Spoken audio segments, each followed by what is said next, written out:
बिस्मिल्लाहिर्रहमानिर्रहीम। अस्सलाम वालेकुम students. Chapter number 17 physics of solids का सेकंड टॉपिक जो था मैकेनिकल प्रॉपर्टीज़ ऑफ सॉलिड्स वो हम डिस्कस कर चुके हैं। इस चैप्टर में हम सॉलिड्स की डिफरेंट टाइप की प्रॉपर्टीज़ को डिस्कस कर रहे हैं। तो आज का जो हमारा टॉपिक है वो है इलेक्ट्रिकल प्रॉपर्टीज़ ऑफ सॉलिड्स। अब इलेक्ट्रिकल प्रॉपर्टीज़ जो हैं हम देखेंगे कि एक सॉलिड को जब किसी इलेक्ट्रिक फील्ड में रखा जाता है तो उसका बिहेवियर कैसा होता है। क्या वो उस इलेक्ट्रिसिटी को अपने अंदर से पास करने देता है, अपने अंदर से पार्शली पास करने देता है, या बिल्कुल भी अपने अंदर से पास नहीं करने देता। तो इस बेस पे जो है सॉलिड्स को डिवाइड किया गया है 3 कैटेगरीज़ में। वो कैटेगरीज हम नेक्स्ट देखेंगे। The fundamental property of a solid is its ability to conduct electric current. The electrical behavior of different materials is different, यानी कि हर मटेरियल का इलेक्ट्रिकल बिहेवियर जो है वो डिफरेंट होता है। फर्स्ट टाइप का जो मटेरियल है या मैंने जिस तरह आपको बताया कि सॉलिड्स को 3 टाइप्स में डिवाइड किया गया है। जो फर्स्ट टाइप है उनको आप बोलेंगे कंडक्टर्स। तो कंडक्टर्स ऐसे मटेरियल होते हैं जिनमें से इलेक्ट्रिसिटी जो है वो पास कर जाती है। इनकी कंडक्टिविटी जो होती है वो बहुत हाई होती है। Those materials which conduct electricity easily are called conductors. For example, copper, silver, etc. यानी कॉपर, सिल्वर वगैरह ऐसे मटेरियल हैं जिनसे इजीली इलेक्ट्रिसिटी जो है वो पास आउट हो जाती है। तो इस टाइप के मटेरियल को आप बोलते हैं conductor. Their conductivities are of the order of 10⁻⁷ per ohm पर मीटर। ये कंडक्टिविटी का यूनिट है, पर ओहम पर मीटर। तो जो कंडक्टर्स हैं उनकी कंडक्टिविटीज़ की जो रेंज है वो है approximately up to 10⁻⁷ per ohm पर मीटर। इसी तरह स्टूडेंट्स जो इंसुलेटर हैं आपके पास, those materials which does not conduct electricity are called insulator. For example wood, diamond etcetera with conductivities ranging between 10⁻⁻10 to 10⁻⁻20 पर ओहम पर मीटर। यानी कि इंसुलेटर ऐसे मटेरियल हैं जिनको जब करंट प्रोवाइड की जाती है तो ये इलेक्ट्रिसिटी या करंट को अपने अंदर से गुजरने नहीं देते। तो इनकी एग्जांपल है वुड हो गई, और डायमंड जो है ये बहुत अच्छा इंसुलेटर होता है। डायमंड इसकी बहुत अच्छी एग्जांपल है। और साथ ही इंसुलेटर की जो कंडक्टिविटी की रेंज है वो बहुत ही कम होती है। इनके अंदर से कंडक्शन बहुत ही बिल्कुल ना होने के बराबर होती है। तो जो कंडक्टिविटी की रेंज है वो है 10⁻⁻10 to 10⁻⁻20 पर ओहम पर मीटर। अब जो थर्ड टाइप के मटेरियल हैं सॉलिड्स हैं वो हैं सेमी कंडक्टर। ये इन बिटवीन होता है कंडक्टर और इंसुलेटर के। सेमी का मतलब होता है हाफ, और कंडक्टर का मतलब इनमें से कुछ हाफ कंडक्शन, पार्शियल कंडक्शन होगी इलेक्ट्रिसिटी की। तो इनका जो बिहेवियर होता है ये कंडक्टर और इंसुलेटर के बिहेवियर के इन बिटवीन आएगा। These materials are not good as conductors and not bad as insulator. यानी इतने अच्छे कंडक्टर नहीं होते जितने कंडक्टर्स होते हैं, और इतने बुरे इंसुलेटर भी नहीं होते जितने इंसुलेटर बुरे होते हैं। फॉर एग्जांपल जर्मेनियम, सिलिकॉन, इनकी कंडक्टिविटी कंडक्टर और इंसुलेटर की कंडक्टिविटी के इन बिटवीन आती है, और उसकी वैल्यू है जी their conductivities range from 10⁻⁻6 to 10⁻⁻4 पर ओहम पर मीटर। इनकी जो कंडक्टिविटी की रेंज है वो ये है 10⁻⁻6 to 10⁻⁻4 पर ओहम पर मीटर। अब आपने देख लिया कि सॉलिड्स को 3 टाइप्स में डिवाइड किया गया on the basis of their electrical behaviour. एक हैं जी कंडक्टर्स, दूसरे हैं इंसुलेटर, और तीसरे हैं सेमी कंडक्टर्स। अब जो कन्वेंशनल फ्री इलेक्ट्रॉन थ्योरी थी based on the Bohr model of electrons distribution is failed to explain completely the electrical behavior of these 3 solids. जो फ्री इलेक्ट्रॉन थ्योरी थी बोहर मॉडल पे base करती थी वो इन 3 टाइप्स के मटेरियल के बिहेवियर को एक्सप्लेन करने में फेल होगी। Then band theory of solids is used for this purpose which is based on wave mechanical model. Then जो थी एनर्जी बैंड थ्योरी उसने सॉलिड्स के बिहेवियर को एक्सप्लेन किया, और जो एनर्जी बैंड थ्योरी है वो बेस्ड करती है ऑन वेव मैकेनिकल मॉडल पे। तो अब नेक्स्ट हम पढ़ेंगे energy band theory. According to energy band जो थ्योरी है आपकी, आप के पास जो है आप कंसिडर करेंगे अगर आपके पास एक सिंगल आइसोलेटेड एटम है। Electrons in single isolated atom have discrete energies and are bound to their nuclei. In solids when large number of atoms से n comes close enough to each other to form a solid, each energy level of an atom splits up into n sub levels called states.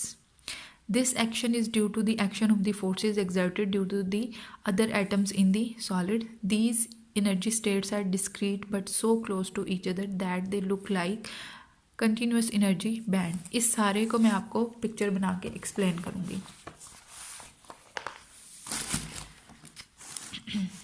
Students, आपने consider किया आपके पास lithium का कोई atom है. Lithium का atomic number है 3, यानी इसके आउटर मोस्ट शेल जो है ऑर्बिट्स में 3 इलेक्ट्रॉन जो है वो रिवॉल्व कर रहे होंगे. अब आपने बना लिया न्यूक्लियस. न्यूक्लियस पे पॉजिटिव चार्ज है, इसके इर्द गिर्द ये ऑर्बिट्स हैं. फर्स्ट ऑर्बिट में 2 इलेक्ट्रॉन आ गए, सेकंड में बचा 1, वो सेकंड ऑर्बिट में आ गया. थर्ड जो ऑर्बिट है ये बिल्कुल एम्प्टी है. फर्स्ट को आप बोलते हैं के शेल, दूसरा एल, फिर एम, उसके बाद होता है एन शेल. अब आपको पता है ये जो 2 इलेक्ट्रॉन हैं इनका अपने न्यूक्लियस के साथ बहुत ही स्ट्रॉन्ग किस्म का इंटरेक्शन होगा, यानी न्यूक्लियस इनको अपनी तरफ खींचेगा और ये जो है न्यूक्लियस को अपनी तरफ खींचेंगे. चूँकि न्यूक्लियस के ऊपर जो चार्ज है वो ज़्यादा स्ट्रॉन्ग होगा तो न्यूक्लियस जो है इन इलेक्ट्रॉन्स को अपनी तरफ जो है अट्रैक्ट करेगा बनिस्बत इस इलेक्ट्रॉन के. इन इलेक्ट्रॉन्स के ऊपर पुल ज़्यादा होगा.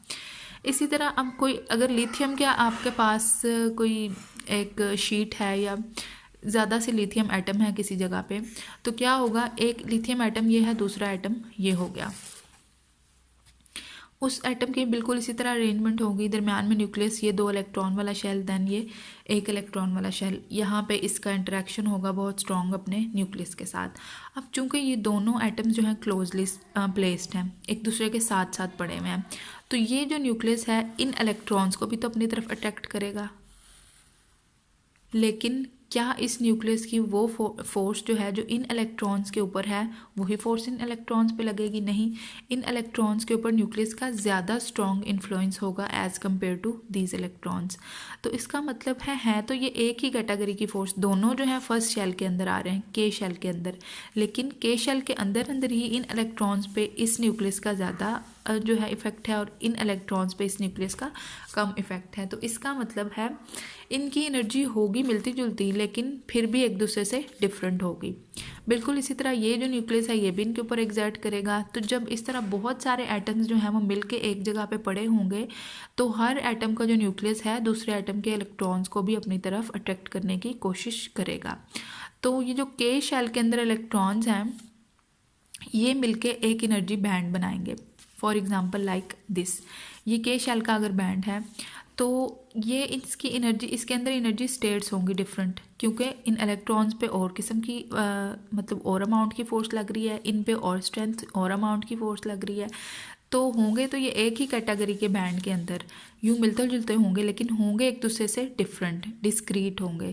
तो इसका मतलब है एक जैसी एनर्जीज़ में भी फ़र्क आ रहा है. दैट मीन्स कि अगर एक एनर्जी बैंड है के शेल से रिलेटेड तो उसके अंदर भी स्टेट्स बनी होंगी. ठीक हो गया. तो इस तरह जो है जब एक जो आइसोलेटेड एटम है वो जब आप किसी मटेरियल के अंदर रखते हैं उस एटम को, तो डिफरेंट एटम्स जब मिलके रहते हैं तो उनका एक दूसरे के ऊपर इन्फ्लुएंस होता है, जिसकी वजह से वो कुछ बैंड बनाते हैं. उस बैंड के अंदर भी डिफरेंट स्टेट्स जो हैं वो एग्जिस्ट करती हैं. अब इस बेस के ऊपर एनर्जी बैंड थ्योरी की बेस पे 3 तरह के जो हैं बैंड जो हैं वो एग्जिस्ट करते हैं. अच्छा जी, एक होता है forbidden energy band. There is a range of energy states which can not be occupied by electrons. These are called forbidden energy states and its range is called forbidden energy gap. यानी एक band होता है forbidden energy band. ये ऐसे electrons का band है या ये ऐसी स्टेट्स का बैंड है जिनमें कोई इलेक्ट्रॉन जो है एग्जिस्ट ही नहीं करते. अब फॉर एग्जांपल ये सारे के शेल मिल के जो बनाएंगे बैंड वो एक ख़ास किस्म का बैंड होगा. अब ये जो के और एल के बीच में है ये खाली जगह है सारी, इसमें भी ये भी तो एक बैंड बनाएगा जिसके अंदर कोई इलेक्ट्रॉन नहीं है, कोई एनर्जी स्टेट जो है वो एग्जिस्ट नहीं कर रही. तो इसको अब आप बोलेंगे फॉरबिडन एनर्जी बैंड. तो एक ऐसा बैंड जिसके अंदर कोई एनर्जी स्टेट नहीं है, कोई इलेक्ट्रॉन नहीं है, उसको आप बोलेंगे forbidden energy band. Second type का जो बैंड है आपके पास वो है valence band. The electrons in the outermost shell are called valence electrons and the energy band formed by these electrons is called valence band. This band may be either completely filled or partially filled but cannot be empty. अब जो सबसे बाहर वाला filled band होगा, जैसे कि lithium के case में आपने ये देखें, ये जो है बैंड, ये एक ऐसा बैंड है जो फिल भी है, पार्शली फिल है, और ये है भी आखिर वाला। इससे ऊपर वाला बेशक आखिर वाला है लेकिन वो एम्प्टी है। अगर उसको आप इग्नोर करें तो ये जो है लास्ट फिल जो है बैंड बनेगा, सॉरी लास्ट फिल शेल बनेगा। अब इस शेल से रिलेटेड जो बैंड बनेगा उसको आप बोलेंगे वैलेंस बैंड। वैसे भी जो सबसे आउटर मोस्ट ऑर्बिट के अंदर इलेक्ट्रॉन होते हैं उनको आप बोलते हैं valence electron.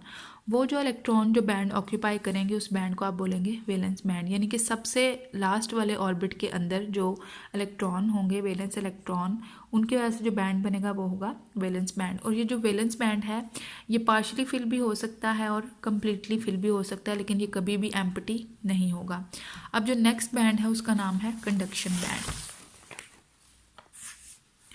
The band above the valence band is called conduction band. अब जो वैलेंस बैंड जो था आखिरी फील्ड बैंड, उसके ऊपर वाला जो बैंड है उसका नाम है जी conduction band. In this band the electrons move freely and conduct electric current. The electrons in this band are called conduction electrons or free electrons. This band may be partially filled or empty. अब जो lithium atom का हमने structure बनाते हुए एक third खाली बनाया था, ये है आपके पास इस वक्त कंडक्शन ऑर्बिट। जब इलेक्ट्रॉन यहाँ से निकल के फ्री हो जाएगा तो इस कंडक्शन बैंड में चला जाएगा। तो इन सारे और ये जो वैलेंस इलेक्ट्रॉन से ऊपर वाला जो शेल है ये होगा कंडक्शन वाला पार्ट। तो इस पार्ट में जब इलेक्ट्रॉन्स चले जाएंगे तो उनको हम बोलेंगे फ्री इलेक्ट्रॉन। और आपको पता है कंडक्शन होती ही फ्री इलेक्ट्रॉन्स की वजह से है। तो जब इलेक्ट्रॉन वैलेंस से निकल के ऊपर वाले में चला जाएगा, ये ऊपर वाला जो है इसकी वजह से जो बैंड बनेगा उसको आप बोलेंगे कंडक्शन बैंड। और ये जो कंडक्शन बैंड होता है ये या तो पार्शली फिल होता है या एम्प्टी होता है। ये कभी भी कम्प्लीटली फिल हो ही नहीं सकता, क्योंकि इसके अंदर सिर्फ वही इलेक्ट्रॉन्स जाएंगे जो फ्री होंगे। तो इसने कभी भी कम्प्लीटली फिल नहीं होना, इसने पार्शली फिल होना है या फिर एम्प्टी होना है। तो अभी तक हमने 3 टाइप्स के बैंड पढ़े हैं। एक है जी फॉरबिडन एनर्जी बैंड, जिसके अंदर कोई इलेक्ट्रॉन नहीं, कोई एनर्जी स्टेट नहीं है। एक है वैलेंस बैंड, उस जो outermost completely fill band होगा उसको आप बोलेंगे वैलेंस बैंड। देन होगा एक कंडक्शन बैंड जिसके अंदर फ्री इलेक्ट्रॉन जाएंगे और कंडक्शन में पार्टिसिपेट करेंगे। ये 3 टाइप्स के बैंड हैं। इसके अलावा भी किसी भी एटम में बैंड होंगे, लेकिन वो वैलेंस बैंड के नीचे वाले बैंड होंगे। The band below the conduction and valence bands are normally completely filled and they do not have any role in the electrical conduction process. अब जो वैलेंस बैंड के नीचे वाला बैंड होगा वो तो कम्प्लीटली फिल होगा और उसका कंडक्शन में कोई रोल नहीं है। On the basis of band theory of solids, the conductors, insulators and semiconductors are classified as under. अब ये जो आपने वैलेंस बैंड थ्योरी पढ़ी है जिसके अकॉर्डिंग 3 तरह के बैंड हैं, वैलेंस, कंडक्शन और फॉरबिडन एनर्जी बैंड। इसके अकॉर्डिंग जो क्लासिफिकेशन हुई है सॉलिड्स की वो ये है कंडक्टर्स में, इंसुलेटर्स में और सेमीकंडक्टर्स में। तो सबसे पहले आप पढ़ेंगे जी इंसुलेटर। इंसुलेटर क्या होते हैं? In insulators the electrons are tightly bound in their valence shells and they are not free to move.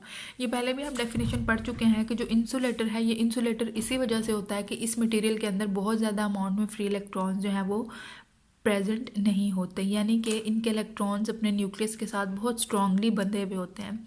अपने वैलेंस शेल के अंदर जो है इलेक्ट्रॉन वो बहुत टाइटली बाउंड होंगे, वो फ्रीली मूव नहीं कर रहे होंगे, जिसकी वजह से वो कंडक्शन में टेक पार्ट नहीं करते। तो इसकी वजह से इंसुलेटर जो होते हैं ये इलेक्ट्रिसिटी को पास नहीं करने देते। In these materials the valence band is completely filled and the conduction band is empty. There is a large energy gap between the conduction band and the valence band and due to this difference they cannot move from the valence to the conduction band. इस case में जो है insulator के case में जो है valence band completely field होता है और कंडक्शन बैंड जो है वो एम्प्टी होता है, उसके अंदर कोई इलेक्ट्रॉन नहीं होता। ज़ाहिर बात है उसके अंदर फ्री इलेक्ट्रॉन अगर होंगे तो वो कंडक्शन में पार्टिसिपेट करेगा। अब चूंकि इंसुलेटर कंडक्शन में पार्टिसिपेट नहीं कर रहा, दैट मीन्स कि उसके कंडक्शन बैंड के अंदर फ्री इलेक्ट्रॉन्स भी नहीं हैं।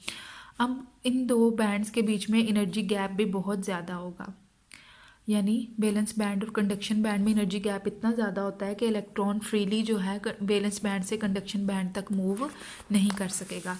तो इसकी जो डायग्राम है वो ये है।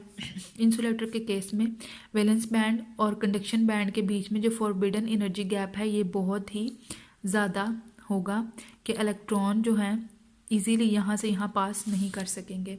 अगर आपने इलेक्ट्रॉन को यहाँ से यहाँ भेजना है तो आपको क्या करना पड़ेगा, इसको बहुत ज़्यादा एनर्जी देनी पड़ेगी ताकि इस गैप को कवर करे और कंडक्शन बैंड में जाए और कंडक्शन में पार्टिसिपेट कर सके। अच्छा जी, नेक्स्ट है स्टूडेंट्स आपके पास conductors. Conductors are those materials which have large number of free electrons for electrical conduction in terms of energy band the valence and the conduction bands are overlapped, that is there is no distinction between these two bands. अब जो conductor material हैं ये ऐसे material हैं जिनके अंदर बहुत ज़्यादा large number of free electrons जो हैं वो प्रेजेंट होते हैं और इनके कंडक्शन बैंड और वैलेंस बैंड एक दूसरे के इतने क्लोज होते हैं कि ओवरलैप किए होते हैं, इनके बीच में कोई डिस्टिंक्शन नहीं होती कि ये वैलेंस बैंड है और ये कंडक्शन बैंड है। तो दोनों के बीच में दोनों ओवरलैप किए हुए होते हैं।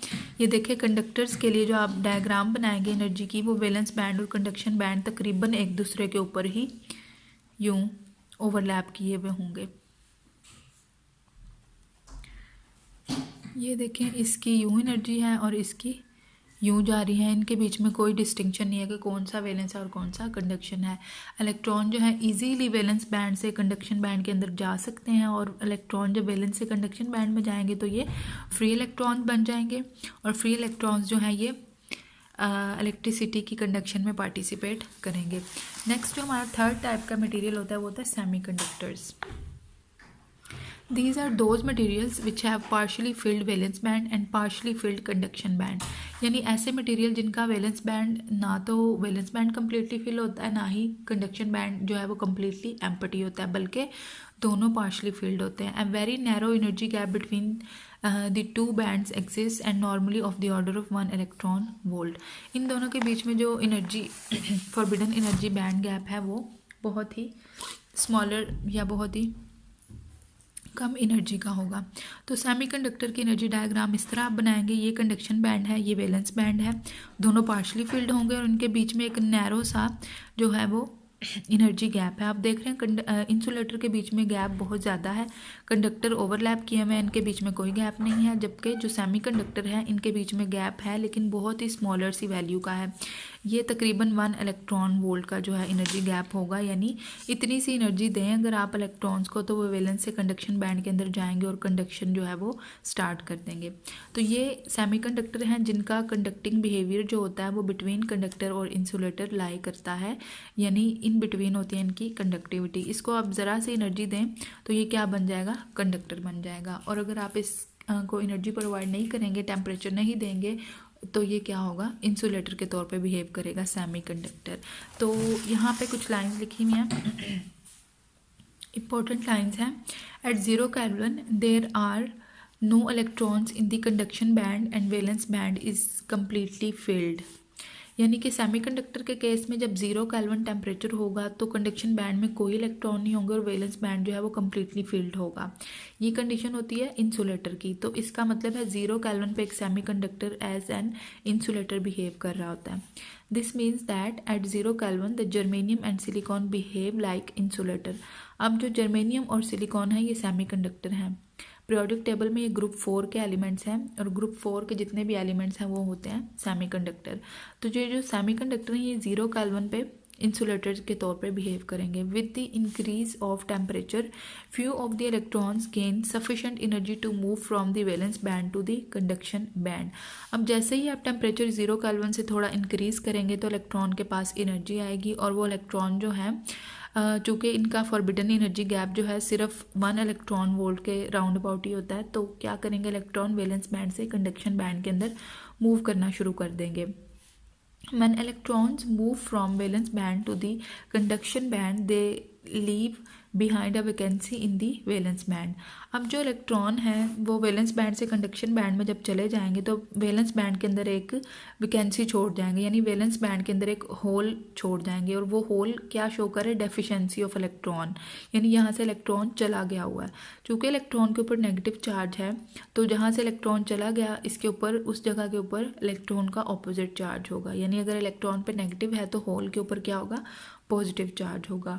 तो दैट मीन्स के जो सेमीकंडक्टर्स हैं, जब इनका टेम्परेचर आप इंक्रीज़ करेंगे, इलेक्ट्रॉन जो है वो वैलेंस बैंड से कंडक्शन बैंड में मूव करेंगे, तो कंडक्शन बैंड में नेगेटिव चार्ज क्रिएट होता जाएगा और वैलेंस में पॉजिटिव चार्ज पैदा होता जाएगा। अच्छा, यहाँ पे लिखे this vacancy is called hole, यानी कि जब इलेक्ट्रॉन वैलेंस बैंड से कंडक्शन बैंड में चला गया तो उसने पीछे एक वैकेंसी छोड़ दी, उस वैकेंसी को क्या बोलेंगे आप? Hole. The hole has a positive charge, hole के ऊपर चार्ज कौन सा होता है? Positive charge. At room temperature the semiconductors become partially conductor.